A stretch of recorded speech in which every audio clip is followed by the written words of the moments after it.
From Montana's news leader, this is the MTN 530 News.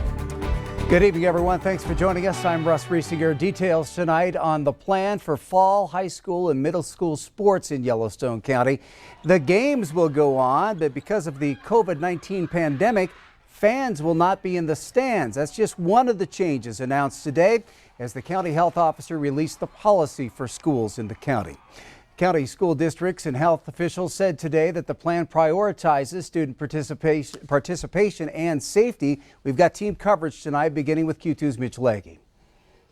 This fall, school sports across Yellowstone County will have a much different look and feel after new regulations have been released by the Yellowstone County health officer.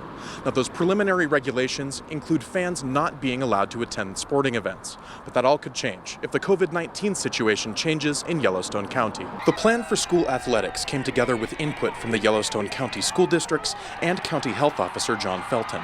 At a media conference Tuesday, Felton said COVID-19 case counts and healthcare system burden play a role in any future changes. Much also depends on how well students follow the regulations. If we see that we can manage that and we're not getting excessive numbers of cases, then we'll be able to look at relaxing some of them. We've seen some experience. We've said many times, you've heard the language, this is a rapidly evolving situation. The interesting thing about COVID-19, if I dare use that word, is everything we do is for the first time. This is the first time that we'll have had school athletics and activities since COVID-19 has been around. So we just have to see how it goes. The plan applies to all schools within Yellowstone County and to any teams traveling from outside the county lines. The home school will be responsible for implementing the plan in their schools and informing visitors of the restrictions. Officials place student participation and safety above all else when drafting the plan. Here's a look at some of the regulations. Athletes, coaches, trainers, band members, and cheerleaders will all be screened for COVID-19 symptoms before every practice and game. Pep bands and cheerleaders will still be able to attend, but there are limitations on the ways they can perform. When traveling, Yellowstone County teams will have assigned seats that will be used for the entire season. On top of that, if any athlete shows COVID-19 symptoms, they will be required to quarantine for up to 10 days. Billings School District 2 Activities Director Mark Wall said his coaches will pull athletes from competition if they are showing symptoms. But our coaches are pretty good at recognizing when kids aren't themselves.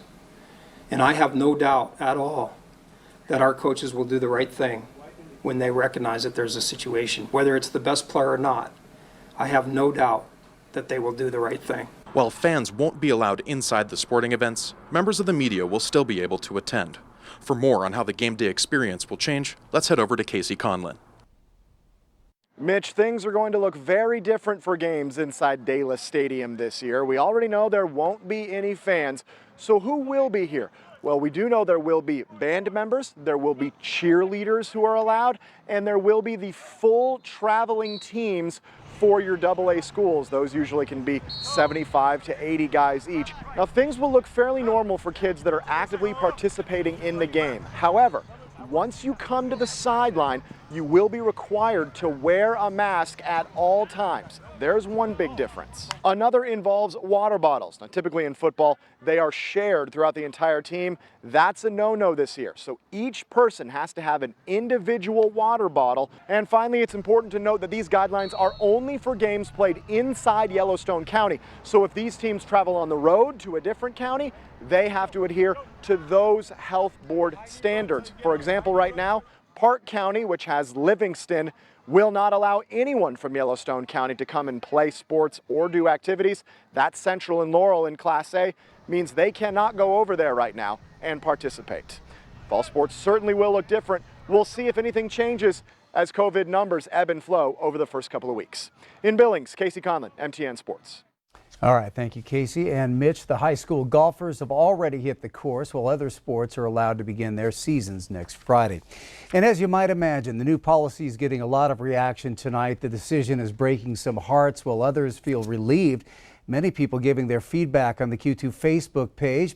Here's MTN's Andrea Lutz with a look at how some parents and sports enthusiasts, what they're saying. There's a reaction tonight all across the board, many taking to our Facebook page to say this decision is a major blow to parents who have been waiting all summer to watch their kids play fall sports. while others say it's the right decision to keep students and staff safe while still keeping fall sports alive. Here's what some of you had to say on our Facebook page. Brooke Bradley Murphy says, I am thankful my kids get to play fall sports. There are so many states that have lost this opportunity altogether. These individuals are doing everything they can to strike a very delicate balance. Lori Torgeson Martinez says, if the masks work so well, then there's no reason for at least parents, families to be at the games. Perrin Grubbs says parents of seniors should get to watch at least a few games, especially the outdoor sports where spacing and masking is more possible. Jody Schlesch says, thank you for doing what you can to bring some normal to school and sports with all that's going on. We should all be thankful everything is not totally shut down. So if you do want to weigh in on this huge decision, we'd love to hear from you. Just get on our Facebook page. Let us know your opinion. Of course, we want to hear your thoughts. For MTN News, I'm Andrea Lutz. Russ, back to you. All right, thanks, Andrea. The state reporting 2 more deaths today and an additional 57 cases of the coronavirus. Cascade and Roosevelt County saw the 2 new deaths this morning, bringing the state's total to 84. Yellowstone County added 7 cases this morning, raising the county's active total of cases to 654. Across the state, the total number of cases now nearing 6,000, with more than 4,000 recoveries. Well, under intense pressure from Congress over recent cost-cutting measures put in place at the U.S. Postal Service, Postmaster General Louis DeJoy changed course today. In a statement, DeJoy said, we will deliver the nation's election mail on time and within well-established standards. And he went on to say the American public should know this is our #1 priority between now and Election Day. DeJoy also assured Americans that retail hours at post offices will not change. Mail equipment and blue collection boxes will remain where they are, and no mail processing facilities will be closed. Also, overtime has and will continue to be approved as needed. Earlier today, Montana Senator Jon Tester introduced his new Post Act that would put a 180-day freeze on the removal of mail collection boxes by the U.S. Postal Service. The new bill requires any boxes removed since mid-June to be put back and prohibits removing additional collection boxes until a report is submitted to Congress. Speaking to us from his Big Sandy farm this week while the Senate is in recess, Tester told us Postmaster General DeJoy needs to be held accountable.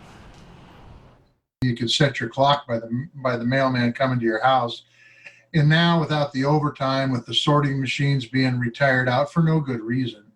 And now they're talking about pulling boxes out. Now he's pulled back on that, said he's not going to do that until after the election, which still isn't a good thing. I mean, we need the post office for the election. We also need it for prescription drugs and Social Security checks and birthday cards and all that kind of good stuff. Tester's bill requires the Postal Service to submit a report to Congress and prohibits removing additional collection boxes until that report is completed. A fire that broke out on the Montana-Wyoming border Monday has now quickly grown to 25,000 acres. According to the Sheridan County Fire Warden, Chris Thomas, the Wattle Creek blaze started in Bighorn County, Montana. The winds pushed that fire down to northeastern Sheridan County and are swiftly moving through rangeland now. In addition to crews battling the wildfire, air resources are also being utilized. This time, no structures are in danger, we're told. The cause of the fire still unknown. And Thomas wants to remind everyone with these really dry conditions to be very careful with anything that can possibly create a spark. Up next on tonight's MTN 530 News here on Q2, it's not exactly a back-to-school favorite, but we will fill you in on what you need to know to make sure your kids are up to date on their shots. And in sports, a football season on hold as Q2's Athlete of the Week is sharpening his backup plan. Scott will fill us in on what's next for Rockies' Drew Korf. And coming up in the weather, well, it was another hot one again today. Temperatures getting way up into the 90s and a few places still into the hundreds, but it looks like we'll continue to see these 90s stick around at least for the rest of this week. We'll have the answer and all the details coming your way in a few more minutes.